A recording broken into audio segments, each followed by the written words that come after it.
So Farmer Squirrel, love the meme. Friends don't let friends trade weather and geopolitics, but welcome to ag. We don't have a choice whatsoever, especially not in the Trump 2.0 world. But on top of it, the weather is actually quite interesting because the last 2 years have been so good. So, we're going to talk about, are we walking into a food crisis, and you're walking into that on the tail end of 2 years of very good weather. And I think that that's actually skewed heavily the way that people are thinking about things like trend yields and, where this could be 6 to 12 months from now, and in a very similar way to COVID. But instead of it coming from the demand side, we're going to be heavily focused on the production side. Yeah, I mean, it's fascinating. Well, listen, welcome everybody. We're delighted to have with us my recent collaborator in chief on the ags trade, Nico Hoyt, joining us from Uruguay this evening. Welcome to Benny and the Squirrel, Nico. Thank you. Pleasure. Thanks for having me. It's actually been great getting to meet you guys and seeing the way you run the Substack and all the interactions. So thank you.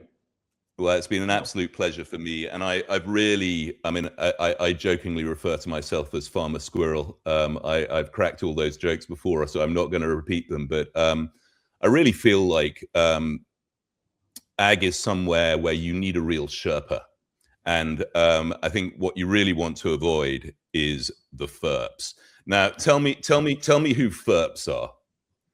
So I kind of made it as a joke, but the LARPing in the AI world has just, it rubs me, because at the everything is a new talking point that can be spun, and it just, and this is very common in ag, and I guess I didn't have a word for it. So the farm expert role playing, is that guy in Chicago who's telling you what's going to happen, whether it's 8,000 kilometers away or even 200 kilometers away. They don't usually know what's going on in Illinois. So it's frustrating because, in today's world, we have farmers, we have people to speak with. We can go on AI and build an entire deck of how you plant corn. And most of them, are giving you opinions on, what they think is going to happen with no idea. And so, to your point about the Sherpa, it's a niche industry, and it's very much a specialist industry. And I think that's something we'll probably kind of cover when we talk about maybe our backgrounds. Yeah, well, why don't you start and just say what you basically you founded ArchAIQ in the last couple of years, and why don't you tell people what you're building for that platform, because you're basically replacing opinion and bias with some facts and with some hard data. Yeah. So what I'm kind of backed into it. So call it ArchAIQ, with the idea Archi is like the elemental basis of things. So it's kind of weather and data, right? If we're not going to make decisions with those in ag, what are we going to make decisions with? And I've been really fortunate to kind of find a decent team as I had this idea. Some of it's ultimately out of necessity. I moved to the Southern Cone a number of years back, and I left just because I liked it. And you have to find something to do. You don't have the high-paying jobs. So went down this road, and the idea is providing an AI quantitative platform that a company can come in and or individuals, and ultimately we'll be launching a platform here with PIQ through their news service. So we'll have news, trading signals, weather, all data derived. We have our own entire full stack platform. I've been very fortunate to find a partner on the tech side who is learning about ag in our area, but can build just about anything. And so with that, we can basically take and show somebody, whereas a lot of these solutions today are, number one, super expensive. They involve a ton of SaaS products. A lot of everything from security risks to ultimately paying a lot of money to somebody who doesn't know anything about ag. We've got the same solution for your integrated elevator business as we do for a CPG, consumer food group over here. Like, again, the specialist thing that doesn't work very well. So ultimately we're So gonna. just on one aspect of that, Yeah. I mean, natural gas traders are always talking about the sort of the super versions of the models that Ken Griffin's got to allow, Citadel to front run everybody in the Henry Hub market. I mean, what is the state of play? Who has the genuine? Is there a level playing field in the weather data? Not that friends should let friends trade the weather, but is short term weather trading really best left to the bots?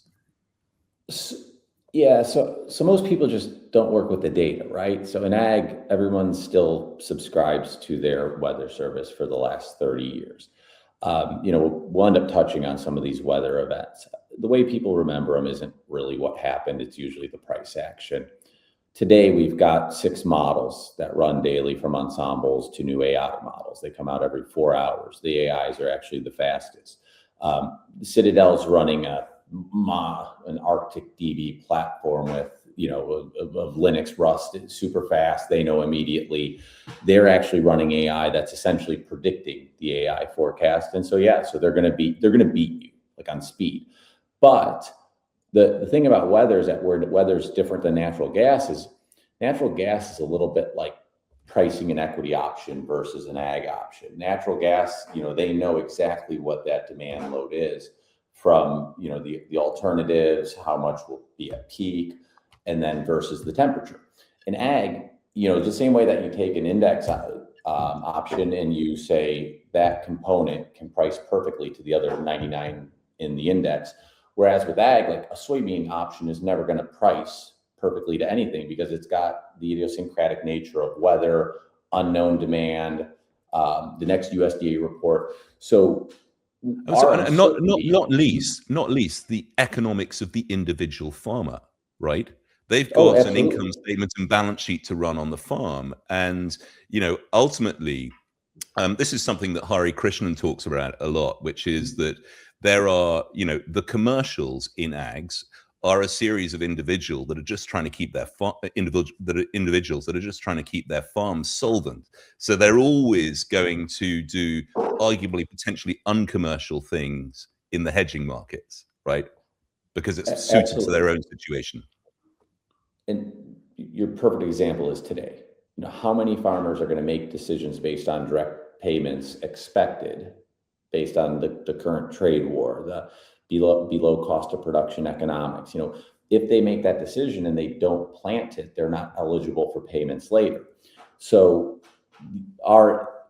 if you wanted to say what's the best signal in ag, your best signal in ag is going to be cost of production economics. If you go below the cost to plant something, the price is going to rise in the future. It may not super fast, but it certainly will within a cycle.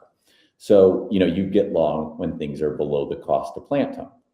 One of the areas I'll complain about is we are effectively paying to subsidize grain to China. It's not sustainable long term. And I think farmers know that. So you're at a very unique time because both sides sort of understand that. I kind of threw this meme up because everybody's trying to trade soybeans on the trade deal. And guys, like, this is a grain story. Now we've moved on. And cotton, you'll see people want to talk about, oh, well, you're not going to go back to making, cotton shirts. Well, that's fine and true. But if you switch for even 2 months, 2% of polyester demand for cotton in Southeast Asia, like, we're below cost of production. We can't grow it here. We can't add more acres. So the price needs to do work. So it can become a great trade very fast with, just an incremental shift. And that's Can I ask you a question? Can I ask you a question quick? Like, you said subsidizing to feed China. Like, basically, hasn't that been the policy, going back to Kissinger, that, hey, we're going to subsidize farmers because we don't want food price insecurity or, food insecurity.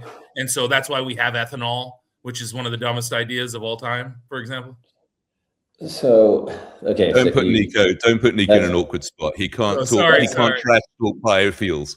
No, not at all. Like, listen, like, at least biofuels are an added value industry. I'd much rather be selling something that we create an industry and jobs around than take, you want to be an emerging market, like sell soybeans and corn to people and pay the farmer to grow them. Like that's, like that is the emerging market model, natural gas, and live off, some kind of export tax.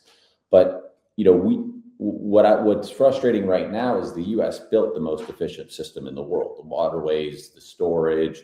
We were the residual supplier. When the world got tight, prices rose, we then shipped to the world. Now we're effectively subsidizing to sell below cost of production to China raw goods. Like I'd rather be turning 100% of it into biofuel than having the taxpayer pay for China to get cheaper grain than Brazil is effectively selling them.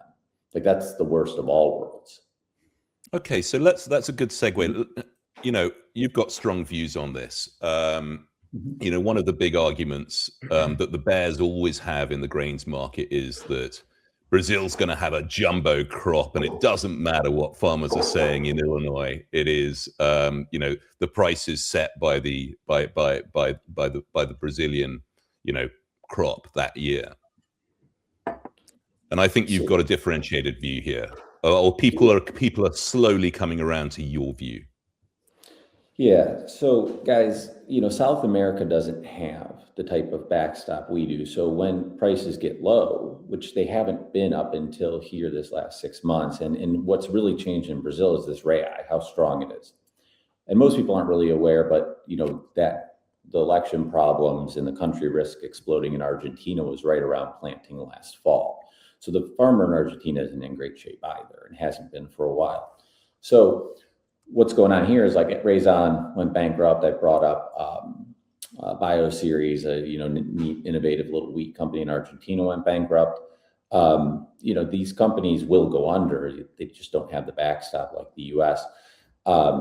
So things are tough down there, and this is where like the FERPs, there's groups, a couple guys who every year Brazil is going to be so big, acting as if this is still 2002 where we're slashing and burning. So you have moratoriums on entire regions of the country. You got 80, 75 million cows in the rainforest. You're just not, that's not how Brazil functions anymore. So you're going to lose. I mean, from the peak in 22, you're going to plant almost half as many wheat acres because prices are so low. So the reality of South America is that things have gotten pretty tough pretty fast. And again, that cost of production economics, like prices aren't going to go much lower unless, there's a demand problem. And why don't we feed it into real time with the fertilizer and diesel problems that are going on, right? Is there real risk that the Brazil crop gets trapped in land? So, okay. So the reason Brazil produces a lot of biofuels is because their cars are flex, it works. And also to go far into the interior, you have to bring the fuel in. So producing biofuel locally is just very economical. And on top of it, you're producing corn cheap on the backside of safrinha. So the safrinha crop has grown, by 50% in the last 6, 7 years. So the translation, safrinha is the second crop that the Brazilians get. And So talk about the dynamics. Talk about the dynamics of crop selection and the current dynamics that we've got, when rain is good, but too much rain can be a real problem. Yeah, so in Brazil, you have monsoonal weather. So essentially, you start planting soybeans in September, October, and you want to plant as early as possible, but you got to get the rain started. We're talking kind of the main area here, Mato Grosso. The South is much more like Argentina, and call that kind of a Nebraska, Missouri, Southern Illinois type environment. So you got to get that in on time. The really early northern stuff will harvest right up between Christmas and New Year's. You'll start planting right behind it. And then you end up with some areas will be cotton. Most of them end up being corn. Essentially, that's kind of a free roll. You want the soybeans to pay the bills, the corn to come behind. That's your profitability. Cotton in Brazil is a lot harder to turn off because they've made the big gin and equipment investments, large farms in the last 5 years. So they're going to plant it even now with the low prices where the U.S. is going to see the acres come down.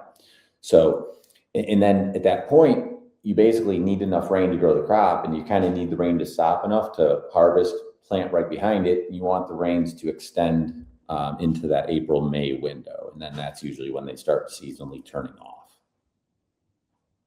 Brilliant.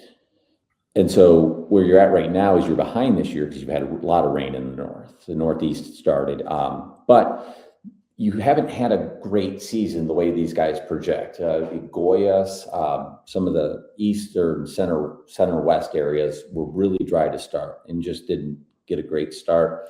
The south has been dry, it's been warm. So we didn't move our number all year. We were at 178 soybeans, we've never changed, saw no reason to. Guys went up to 185, but that was just more when prices were falling. They tend to just move their numbers up. Weather wasn't great, wasn't bad. So that's where we get into the sort of the classic cliche about USDA balance projections and problems with USDA. And I think it's worth backing up to the 70s and why the USDA was put together and the Great Grain Robbery and all of that. And, possibly explore why, the whole process has just become overly politicized right now. Yeah. So in 2020, wrote a paper on this. This was one of the areas did some work on, but kind of before everybody then ran with this. Part of what makes the Great Grain Robbery analogy so effective, or did in 2020, was, people were not reporting things. What the Soviets did is they had back-to-back crop failures, I think 71, 72. And then they went and did deals with Continental Grain, ADM at the time. This was before the Bungie. So each company, they did their own direct deal with, and every company had no idea that there was these crop failures. So they thought they were the only one getting the deal. So then all of a sudden, when it came time for shipping, all the boats were showing up and everybody's shipping all the grain out of the US. And this was right on the tail end of this was right at the following the initial oil embargo. So so if you kind of think about Lyndon Johnson, Great Society overspending, coming off the gold peg, credit expansion, you end up with this massive inflationary wave, and food ends up outperforming fuel in a massive way, and most people don't even realize that. So the USDA, it had been formed, it had been around for a long time, but they revamped it dramatically to basically be responsible using satellite data, public reporting, export sales, and the modern USDA was intended to sort of protect against, that sort of surprise and ultimately, food shock. So this brings us to the modern day, whereby, listen, there are plenty of folk like you out there pulling their hair out, going, I don't understand why these balances are being maintained where they are. This doesn't feel right. And, you consistently go through the WASDE reports and, make calls on where you think those numbers are off or light or heavy. And where do you think we are now on balances?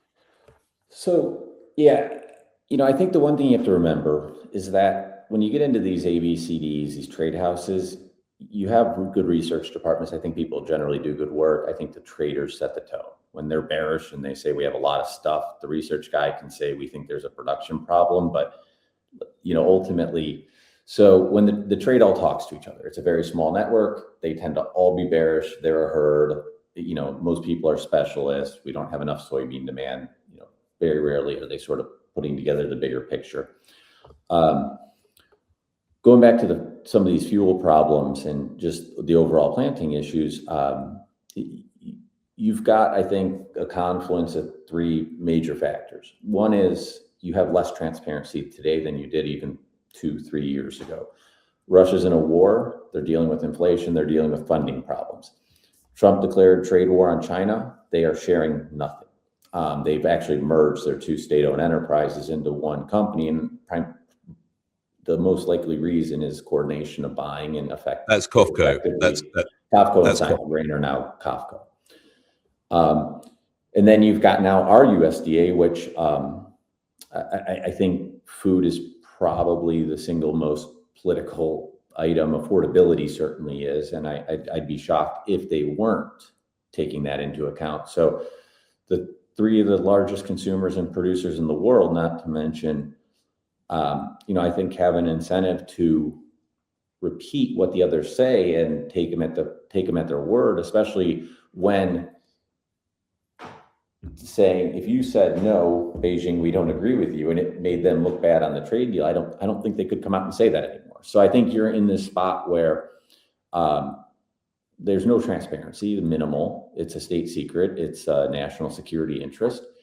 And so we have to trust numbers that probably don't deserve to be trusted anymore. And it's not intentional. It's just that's now the world we live in. So you have to do your own work, and requires a lot of data.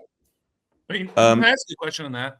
Mm-hmm. There's so many variables, right? Like, so you have the supply side, you have the demand side, you have the regional nature of it, you have the politics, and then you have the ultimate variable, which is the weather. And we had one of my buddies on here who's a power trader, I don't know, maybe 2 months ago. And, you know, I talk to him all the time, and I've learned more about the damn weather and NOAA forecasts and stuff. How do you, is there a stationary correlation or covariance of this, or do these things, sometimes variables matter more than others? And how do you think about that? Okay, so good question, Betty. So one of the things we've done is we've recently reconstructed a global weather database. So by going uniquely country by country and trying, especially the major producers, trying to identify whether or not we think their data is reliable. I think weather data itself, if you actually went and looked, it has a lot of holes in it. Prior to, you know, the modern AI, it was very difficult to work with. It's huge files, all done differently. So we've gone and reconstructed this to basically rebuild a better history for this exact purpose. Let's take a step back and understand, here's one of the major problems with ag, is that if you said to somebody, how do you want to build a model? They want 30 years of data, 20 years of data. They want X, 1,000 points. You have a trend yield in a country. You have 20 modern data points. If you're in Brazil, where they weren't even growing in the north, you've got 12 data points. Imminent had 80 weather stations in 2008, roughly. They've got 600 today, 500 that work. Now you can there's ways to, work on that, but the simple fact is that you don't actually have a lot of data in a lot of cases. And so we are, one of our goals is effectively reconstructing a lot of this data because of this exact. So when people say, we're confident of this, I would often look at their data and push back and say, like, why are you confident of that? Well, we're confident of these yields because of this. Well, even if you have 4 decades of weather, you've only got 40 annual yields. It's not a lot of data. And then you look into the type of weather event you had that year, and people say, oh, well, we had these 10 years above normal, or these 10 years within this range. It's like, well, that's fine. 4 of those were below cost of production, so the farmer didn't use a lot of fertilizer. You got 6 data points now. So I think that's exactly one of the issues that we try to address, and there's other ways to do it, looking at similar places in the world that have similar weather, but you're still going to run into totally different insurance programs, seed varieties, application availability, you name it. So no, and this goes kind of back to why I was saying at the beginning, you don't price an option in ag ever like another market, because you have to almost look at every market totally idiosyncratically. Yeah, I raised this slide. I raised this slide a little bit too early. I mean, if you look at all of the micro inputs to yield, and it's almost ridiculous that you can think about aggregated US yield numbers in corn, because every geography, every farm is different, and some guy might have fertilizer stocks from last year, another guy is looking at buying at nosebleed prices, and they still don't know what the payments are going to be, whether or not that's a break-even proposition. So you can't think in monoliths. These are both your slides. I mean, I thought you explained this really well in the note. Maybe you could just talk people through some of the sort of farmer considerations. Yeah. So, I mean, listen, your costs are as high as they've been, certainly relative to prices at any time in modern history. So this farmer's got a much tougher decision to make. People here will talk about farmers who want to plant corn wall to wall. That's a big US thing, which they did last year, which has implications for this year. Illinois, Iowa, really premium ground, can go corn on corn. There's no problem. They have the big yield upside. They're the most corn-oriented farmer in the world. Nebraska, but they actually have it for a different reason. If you look at their trend yield history, they don't act like any other state, and that's a function of the irrigation. So you kind of knock out those 3 states, and all of a sudden you're going to have a lot of states that probably have quite a bit more room for change than what the average person this year expects.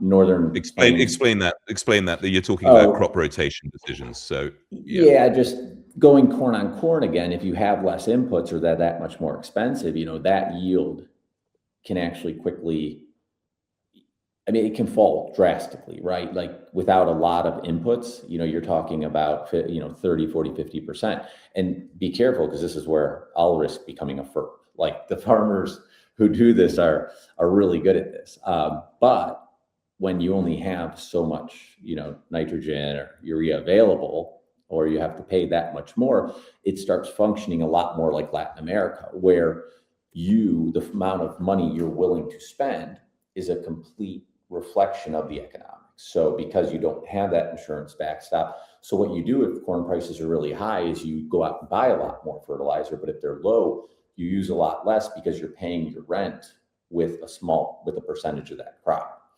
So in South America, you'll always reduce your input costs to reduce your risk. Where in the US, you just take out a bigger operating loan. But this year, they're going to be a lot more cautious to do that. So I think people are underestimating the likelihood of switching here or reduce. So just, I listen, I don't want to make this sound remotely political at all, but, US farmers are very well represented in Washington because of the Senate system, and that's a feature, not a bug. That was as the Constitution was originally designed.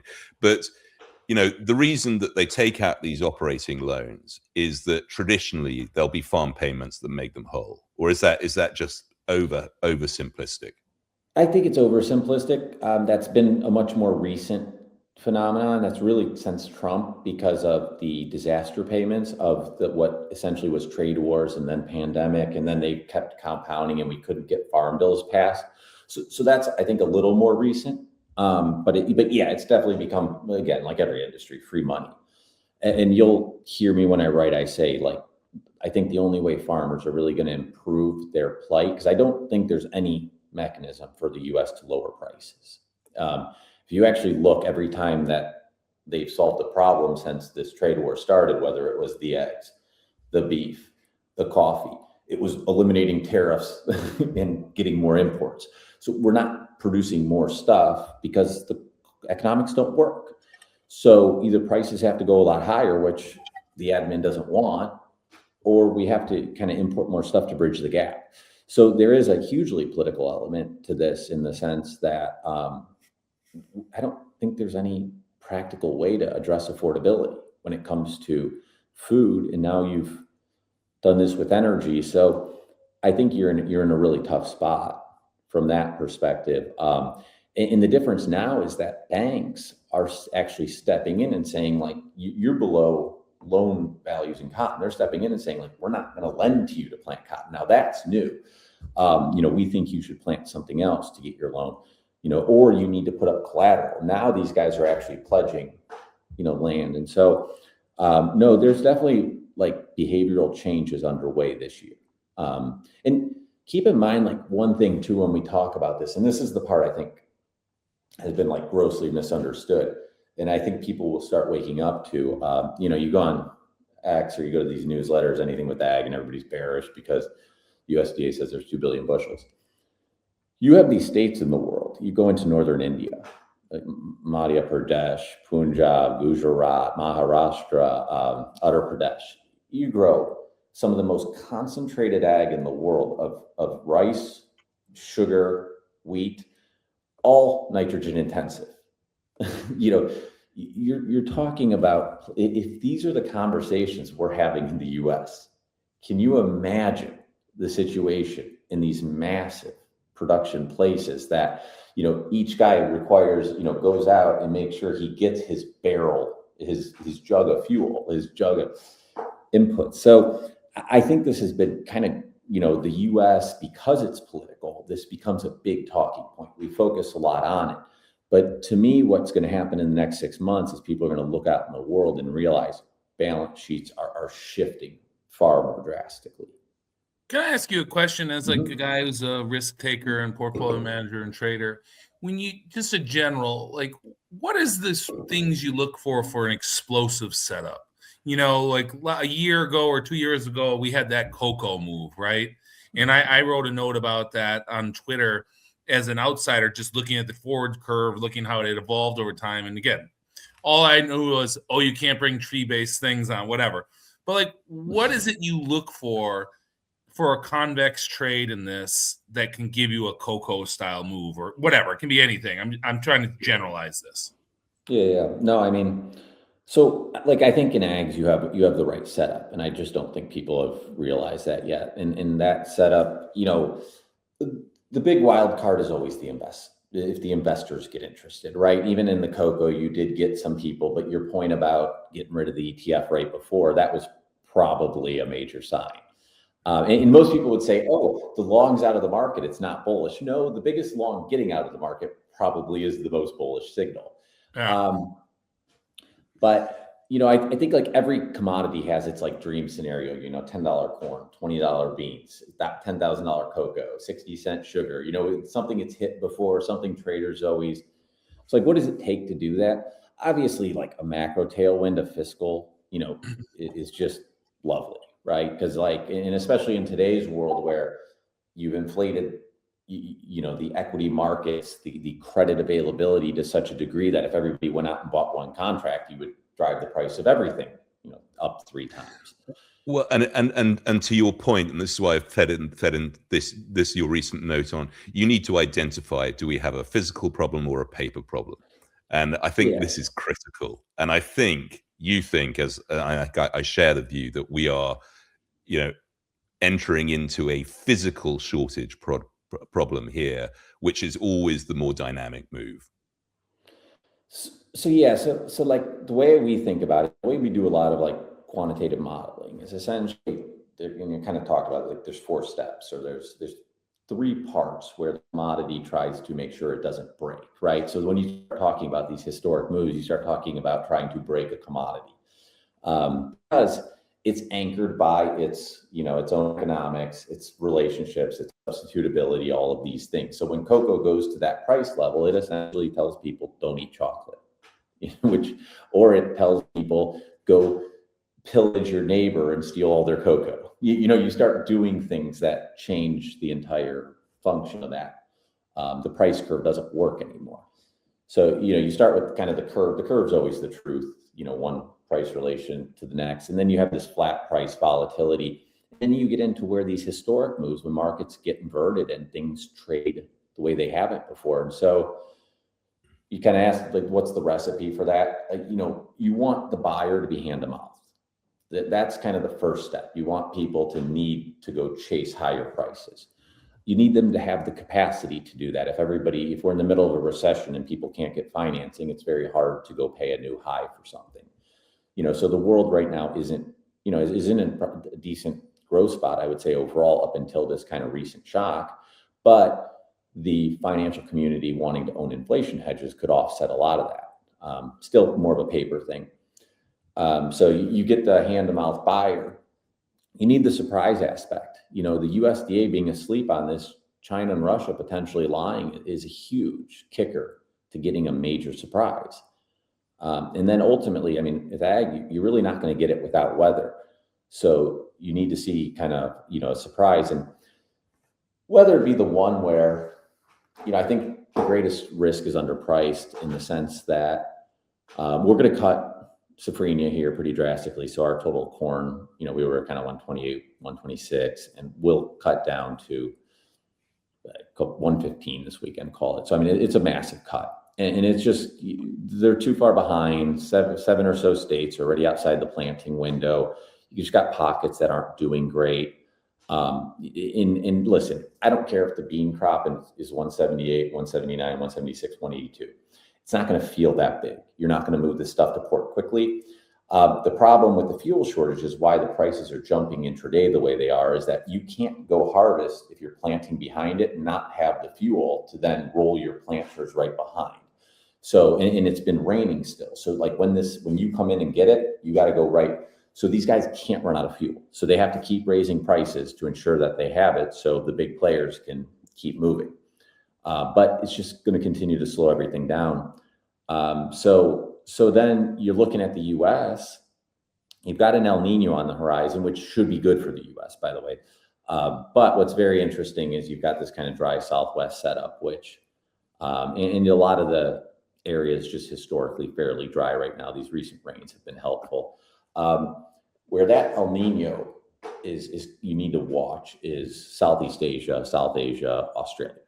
Right there, year on year, you could probably cut wheat and corn on the order of 40 to 50 million tons, just especially because of how good last year was.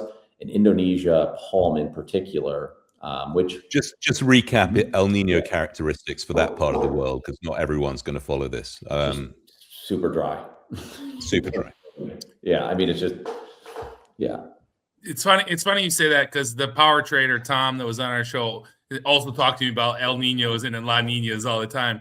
And so let me segue that into this. Yeah.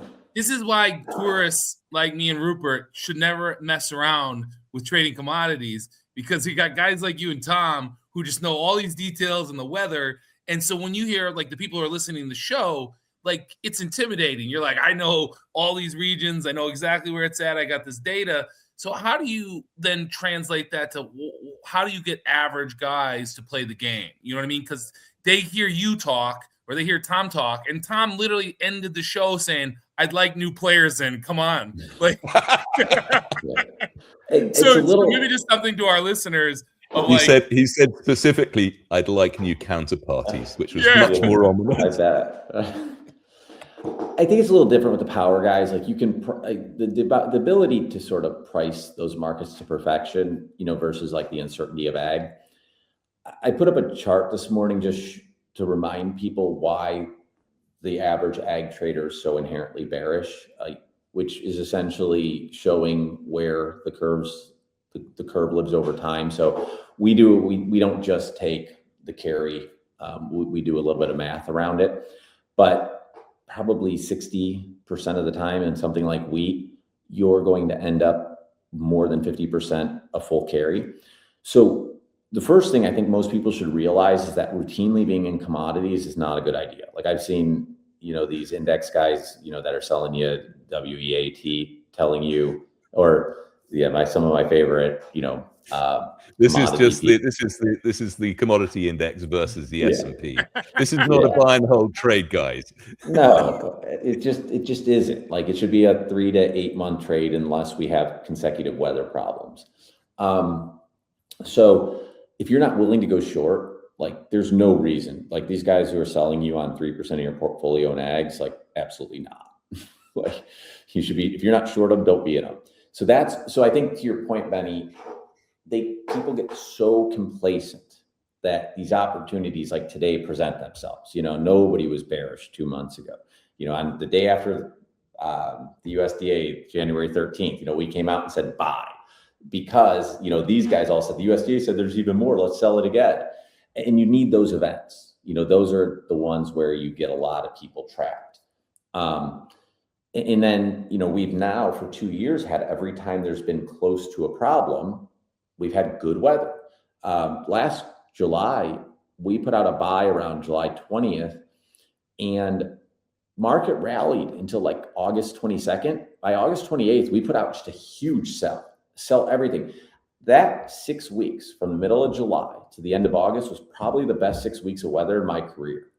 I think we probably added 30 million tons of corn and wheat. Australia, Russia, Canada, US, Argentina. All at, Russia got better. Russia, we don't agree with numbers, but whatever. But ultimately, you added an incredible amount of grain, and you kicked the can on this story another 6 months, and here we are. And to go back, I wanted to follow up with that question I asked you before. So you really have an inductive problem here where you only have a limited data set.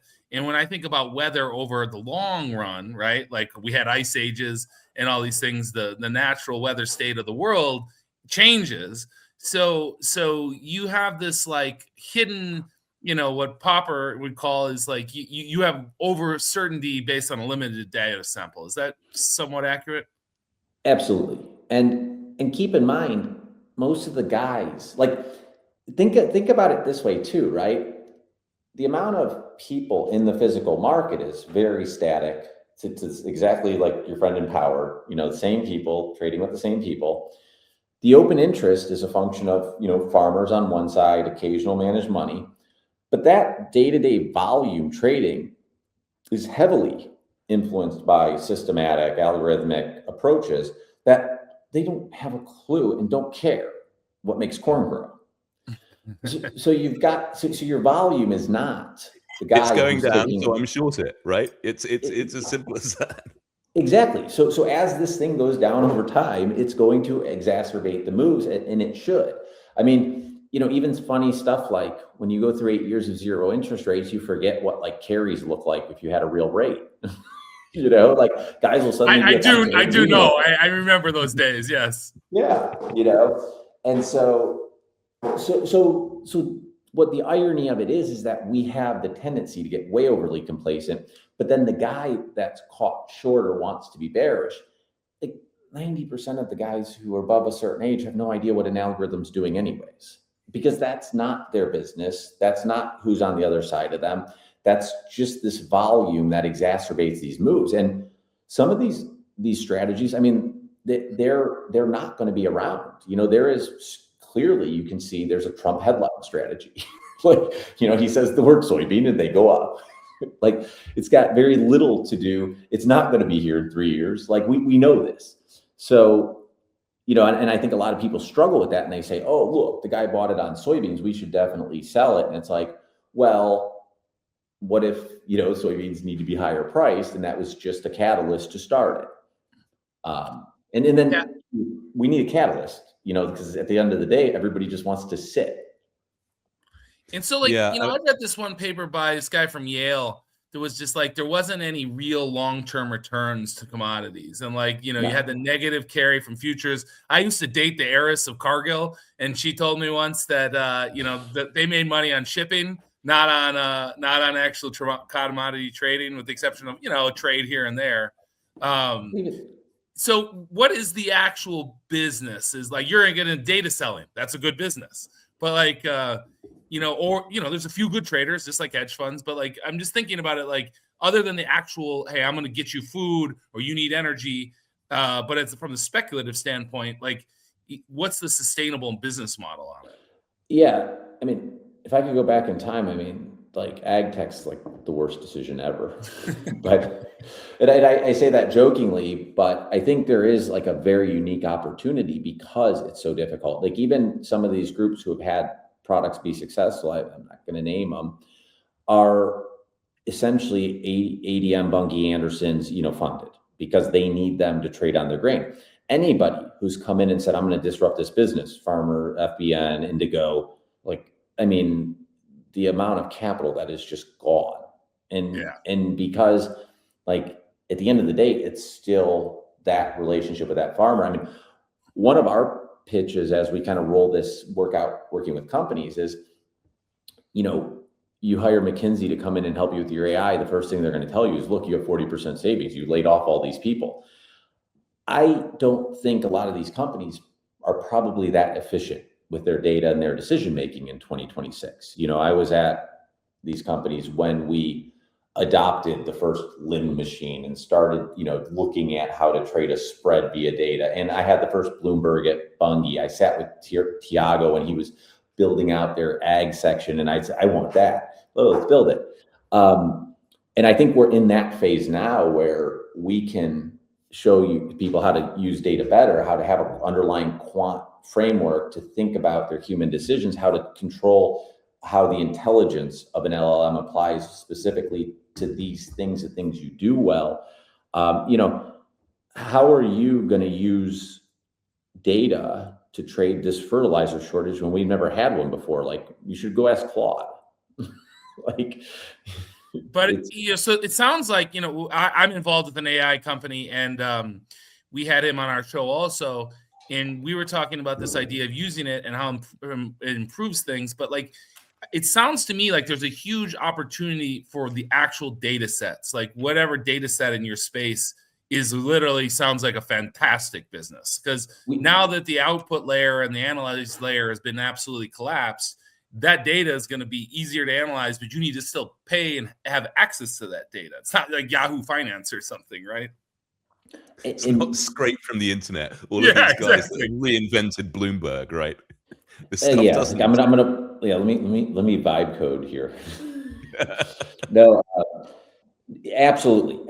And one of the things that's interesting about that is this is the same problem all the hedge funds have. If you look at commodity performance, one of the reasons it's so poor is they're all using the same public data sets. So these companies have more value than they realize, but their business is relationships. So their focus should be on how do we get our people to optimize time to do these things better, not to fire people, not to touch farmers less, not to interact with the truckers but more of how do we make sure that we know that this guy's at risk of selling over here, this guy's at risk of buying from them.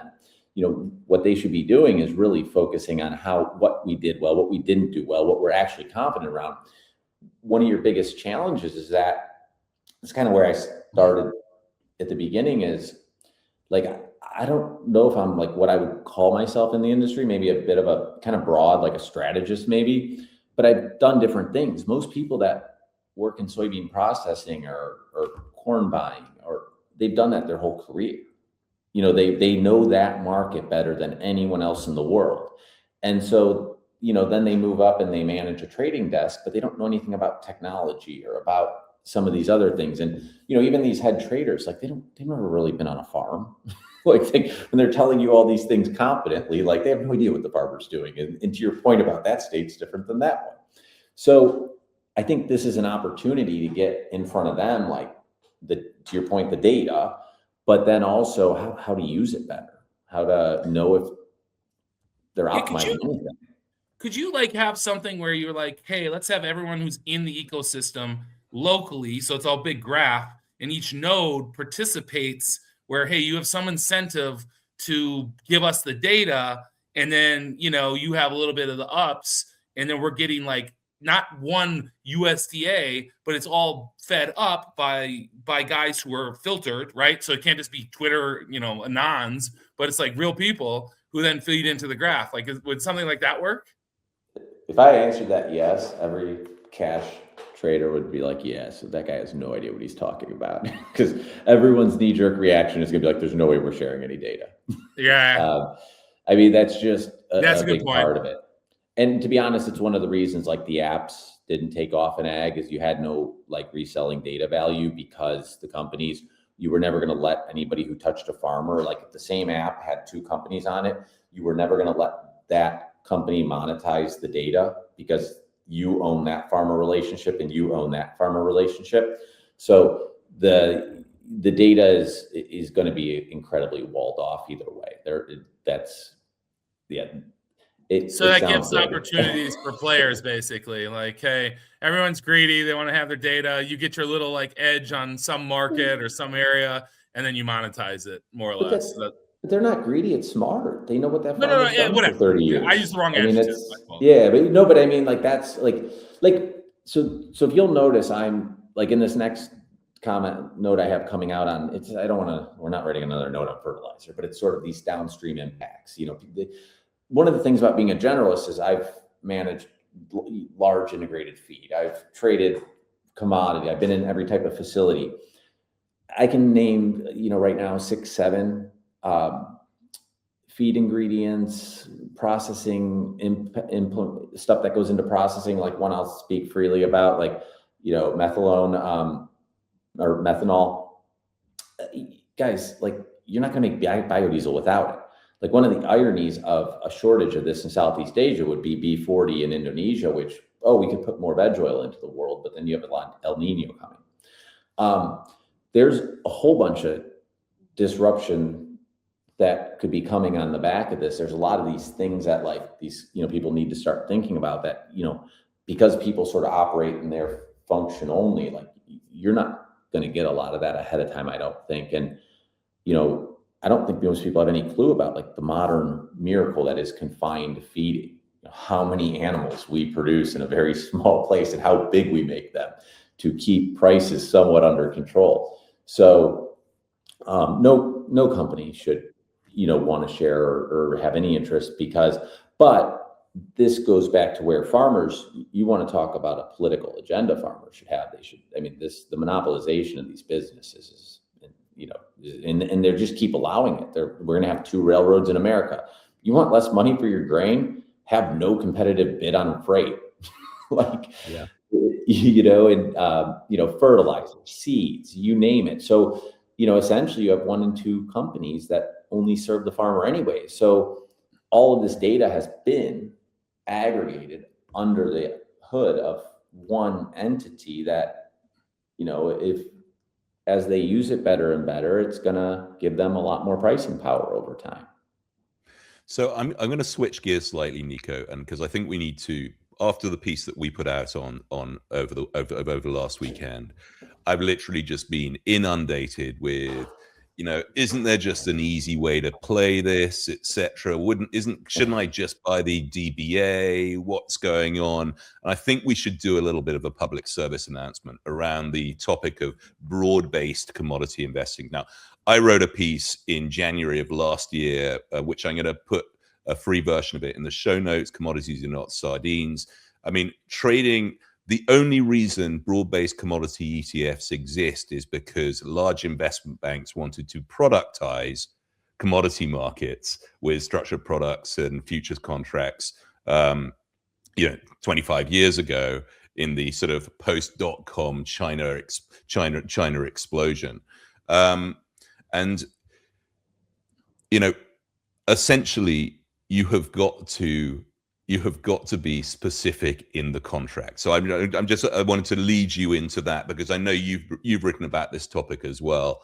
It feeds off your paper versus physical thing, but it's, there are an awful lot of false friends out there for particularly retail investors looking at commodity investing.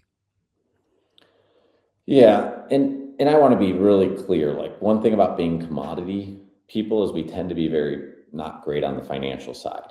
In the sense of like pure returns, right? Because we're trading these futures that are somewhat esoteric relative to most financial products. Probably 2/3 of my volumes in options. So it's just stuff people aren't going to trade. I would say today, you have a window here where corn is still too cheap. Cotton, you could rally 1,000 points, 10 cents, and you're not picking up any acres. You want to, our miss, as we remind readers constantly, is always to be early. We're trying to let you know this could be coming. So, the good news now is we're still early. And I think there's still a few bearish catalysts to keep in mind. I think the USDA gives us a bearish report. We can have the de-escalation of this. I kind of feel like today was maybe the beginning of some de-escalation. Again, it's not going to change the economics of any of these things, especially if there's real shortages. And we have weather on the horizon. I do think you have to be aware that there is this kind of new, what I call like a QIS, quantitative investment strategy. That's kind of how these new department, groups at these banks are kind of identified. But these new fund crowd that, they're using very, I don't think a lot of the strategies are very complex, but they're just not innate to people from our industry. The idea that crude oil goods very expensive relative to its inputs to produce other biofuels and things, or things that have a, R squared of at least 0.4. And then when the vol spread gets wide enough, like they do come in and buy a lot of options. And you're going to have a market maker buying a lot of futures on that. So I think people aren't really used to, like last week, I think that was a very large systematic program that bought a lot of these corn futures. I don't think the fundamental guy, a new buyer who's looking at this, we're going to put out a kind of QIS little indicator so people can understand when these relationships get extremely stretched that you're going to see this will attract certain type of buying or selling.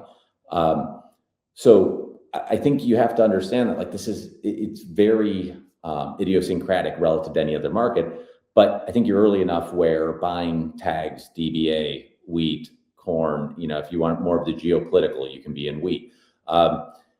Seasonally, we're not max long, mostly because you're kind of 3 to 4 weeks early for wheat. You're 12 weeks early for corn. These things do have massive seasonals. 9 out of 10 disappoint. 1 out of 10 is really good. It's fairly straightforward. And it's because that's when weather happens. So it's a good time to play it. I wouldn't make it complex at all. I think the more complex you make, something as straightforward as agriculture production and food insecurity, the more you kind of give yourself 4 reasons to dump a position because of a Trump tweet. And I think at some point, the wild card in all of this is if China shows their hand. Russia has less wheat. China needs to come into this market. If China comes into this market, like we don't have enough, not for any sizable program. So, and that will be a 180-degree sentiment flip from 2 months ago. So, which is exactly what happened in 2020. But again, on this year, and I think, again, bringing up India, when you look at the amount of fertilizer they need for these crops, even on these local plots, when you look at Indonesia, palm, you look at, just Southeast Asia with rice, look at the US, rice is still $2, $2 a hundredweight, too cheap. You're not in a spot where you might really need to be taking 5% across the board. We'll probably end up in our balance sheets taking a 5 to 8% across the board cut to global yields for the remainder of the year. And I just don't think it's even occurred to people that this can happen because the recency bias is always greatest. We've had 2 years of good weather, but you've also had cheap energy. You've had cheap inputs, and that just evaporated. And so it'll take a while for people to realize that. And keep in mind, going back to the FERP, 2/3 of the guys that are experts don't actually know what the farmer's doing, which is the irony of the whole thing. So true. Peeps, if you're going to trade ags, you need a Sherpa. I think Nico is definitely best in class. Nico, tell everyone how they can follow you, find you. Tell us about PAIQ as well, because that sounds exciting. I might not be within the reach of many budgets, but explain what you got to offer. Okay, so everybody who's used a platform before, whether it's a DTN, a Bloomberg, LSG, Reuters, ICOM, whatever you want to call it, we're going to be launching something for a much more affordable version with news, trading signals. The idea is going to be we basically give you more of a solution oriented. Instead of coming in and taking 5 pages to figure out what you want to do in options, we'll tell you which ones are cheap. Stuff like that. We're going to, everything will be derived from weather data. Here's 65% of normal across the growing region of Argentina that will trigger a buy or a do nothing. So ultimately we're going to try to, we will deliver solutions, answers, signals, because, this is a world driven by data. And then with that, we're going to have a Discord, which will definitely loop anybody that wants from Rupert. We'll have a Discord where I have a group of experts, and we'll have an Ask the Expert channel where you'll be able to actually ask farmers or biofuel specialists, and it's all people that we approve. So we're going to eliminate the FERPs. And the industry's tried this before, like Bloomberg had Barnyard, which nobody actually knew anything about ag. And then you had Reuters had a certain hedge fund manager just, kill it with, berating everybody. So we're going to try to do this right, where it's going to be a very collegial experience, and we will be bringing in news. And again, what we think is really attractive about this is that it gives you an alternative to social media. If anybody's experience is like mine, it's kind of the last place I want to get my news and hot takes from anymore. So I think It's there'll be true. I did a poll the other day of what percentage of people's takes are now LLMs, and it came out to like 50-60. And I do think there's a chance that like the platforms are going to die from that. And so like I think that you have the right idea, which is you more niche communities where there's people, humans, and actionable data, like, you know, because now you can use the LLMs to actually give information, not just, oh, I can produce whatever. So good for you, man. That's a cool project. It sounds fantastic. Sign up, Farmer Squirrel. I'll be there in listening mode. And the one thing, the last thing I'm gonna plug, I will say, is like we will keep our Substack at like $8 no matter what, because I do want farmers. And if any farmers out there or anybody like says I can't afford it, that's fine. Like I want people to be able to get good information available, because exactly what you said about the AI, the FERPs, everything is being so commoditized down to its most base engagement debating behavior, that I think, we really do want to offer something where, there's people that stand behind this and are betting on it themselves and are building tools to do it better. And look, if you do the work, you should be paid. I told Rupert I created a .md file like 2 nights ago or a night ago where I could repurpose your content and act like I knew what the hell I was talking about with eggs. You know what I mean? But just put it in Benny's voice. Like, it's a weird world. So I think that going behind the paywall and being with humans is the trend. So I think you're on the right track, bud. Cool. Listen, brilliant, Nico. I hope this is the first. I've identified my Sherpa in this market. I hope this is going to be the first of many appearances on Benny and the Squirrel. Thanks so much for joining us. You're a star. I also enjoyed our co-authorship last weekend. Look forward to doing that again too. So thanks for joining us. Humbling. Thank you. All right, guys. Appreciate it. Thanks, buddy. And